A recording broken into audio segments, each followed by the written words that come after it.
In today's video, I am going to teach you how to make a habit tracking spreadsheet. Make your own habit tracker in Excel or Google Sheets. To begin, open Google Sheets in your web browser. You can do this by going to the main Google Sheets page where you normally create and view spreadsheets. Once you are there, you are ready to pull in a habit tracker template, which is the fastest way to get a clean, organized tracker without building everything from scratch.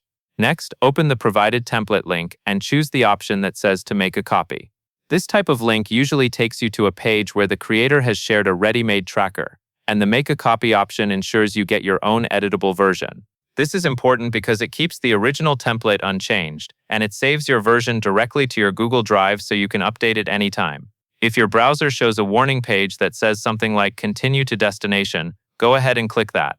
This is a common step when you are using a shortened link or being redirected to the template. After you continue, you should land on the Google Sheets copy screen. On that copy screen, click Make a Copy. In a moment, Google Sheets will generate your personal version of the habit tracking spreadsheet.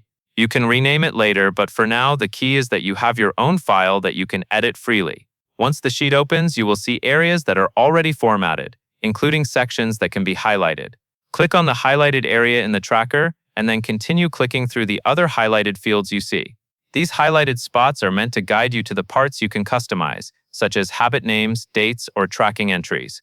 Take your time here, because selecting each highlighted section helps you understand the layout and where your inputs will go. After that, look toward the bottom of the spreadsheet where the sheet tabs are. Click on the tab labeled Habits Tracker 2026. This takes you into the main tracking view for the year. From here, you can start using the tracker consistently by marking your progress as you complete each habit. That covers everything you need to know, and that is all there is to it.